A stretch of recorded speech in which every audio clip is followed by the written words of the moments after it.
আসসালামু আলাইকুম। কি অবস্থা সবার? আশা করি সবাই অনেক ভালো আছেন। আমি আল্লাহর রহমতে অনেক ভালো আছি। আজকে কম্পিউটারের ৫টি ইম্পর্ট্যান্ট টিপস অ্যান্ড ট্রিক্স নিয়ে আলোচনা করব।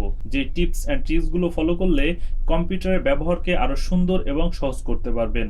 এই কাজগুলো যদি আপনি প্রপারলি শিখতে পারেন তাহলে কম্পিউটার ব্যবহার করার ক্ষেত্রেও যে কোনো কাজকে অনেক সুন্দর এবং স্মার্টলি করতে পারবেন। ভিডিওটি যদি ভালো লাগে তাহলে একটি লাইক করে দিতে পারেন। এই চ্যানেলটিকে সাবস্ক্রাইব করবেন। Welcome to computer screen. এখন আমি আপনাদের কম্পিউটারের ৫টি ইম্পর্ট্যান্ট টিপস অ্যান্ড ট্রিক্স নিয়ে আলোচনা করব।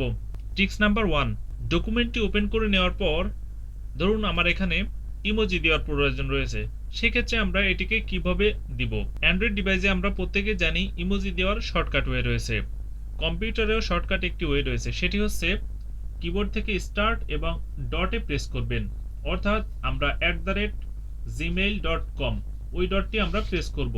স্টার্ট এবং ডটে একসাথে প্রেস করব, তাহলে দেখুন আমার সামনে অনেকগুলো ইমোজি রয়েছে।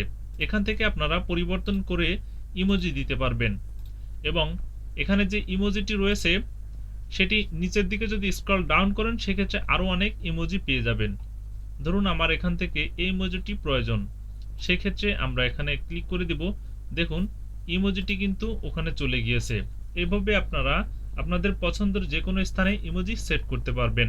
ট্রিক্স নাম্বার 2, আমরা সাধারণত টাস্ক ম্যানেজার যখন ওপেন করতে যাই সেক্ষেত্রে এখানে দেখতে পাচ্ছেন নিচে আসার পর মাউসের রাইট বাটন ক্লিক করি এবং টাস্ক ম্যানেজারকে ওপেন করি, অথবা কন্ট্রোল আল্ট্রা এবং ডিলিট প্রেস করার পর টাস্ক ম্যানেজারটি ওপেন করি।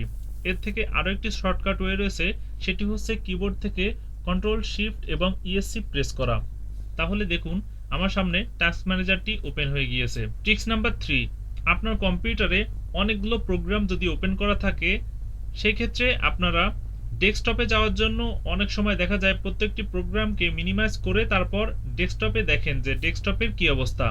এটি করার জন্য শর্টকাট একটি ওয়ে রয়েছে, সেটি হচ্ছে স্টার্ট এবং ডিতে ক্লিক করবেন। তাহলে দেখুন ডেস্কটপে কি রয়েছে সেটি আমি দেখতে পাচ্ছি। আমরা যদি পূর্বের অবস্থায় যেতে চাই সেই ক্ষেত্রে আবারও স্টার্ট এবং ডিতে প্রেস করলে পূর্বে যে অবস্থায় ছিলাম সে অবস্থায় আমরা দেখতে পাচ্তেছি।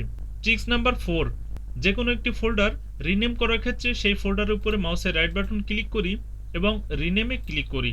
প্রথমবার মাউসের লেফট বাটন ক্লিক করবেন, একটু অপেক্ষা করার পর মাউসের লেফট বাটনটি আবারও ক্লিক করবেন, তাহলে দেখুন রিনেমের অপশনটি আপনারা পেয়ে যাচ্ছেন। আবারও অন্য একটি ফোল্ডারে গিয়ে আমি দেখাচ্ছি। ভিডিও থাম্বনেইলে আমি মাউসের লেফট বাটন ক্লিক করতেছি, একটু অপেক্ষা করার পর আবারও মাউসের লেফট বাটন ক্লিক করতেছি, তাহলে দেখুন খুব সহজেই রিনেমের কাজটি আপনারা করতে পারতেছেন। ট্রিক্স নাম্বার 5, ইউটিউব এসইও দেখতে পাচ্ছেন, এখানে মাউসের লেফট বাটন ক্লিক করতেছি, আপনারা এটির কোনো কিছুই দেখতে পাচ্ছেন না, অর্থাৎ এটির ভিতরে কি রয়েছে সেটি দেখতে পাচ্ছেন না। এখানে যদি একটি ট্রিক্স প্রয়োগ করা হয় তাহলে এটির ভিতরে কি রয়েছে সেটাই আপনারা খুব সহজেই এক ক্লিক করে দেখে নিতে পারবেন। সেটি করার জন্য কিবোর্ড থেকে আল্ট্রা এবং পি প্রেস করবেন, তাহলে দেখুন ডান সাইডে select a file to preview এটি ওপেন হয়ে যাবে। এ পর্যায়ে যদি ইউটিউব এসইওতে ক্লিক করি তাহলে দেখুন ডান সাইডে এটির প্রিভিউ আপনারা দেখতে পাচ্ছেন। এই সিস্টেমে ফাইল ওপেন না করেই আপনারা যে কোনো ফাইলের ভিতরে থাকা প্রত্যেকটি লেখাই দেখে নিতে পারবেন। এটিকে যদি আপনারা অফ করতে চান সেক্ষেত্রে কিবোর্ড থেকে আল্ট্রা এবং পি প্রেস করবেন, তাহলে দেখুন প্রিভিউ পেজটি এখান থেকে ক্লোজ হয়ে গিয়েছে। ভিডিওটিকে শেষ অবধি দেখার জন্য আপনাদের সবাইকে জানাই অসংখ্য ধন্যবাদ।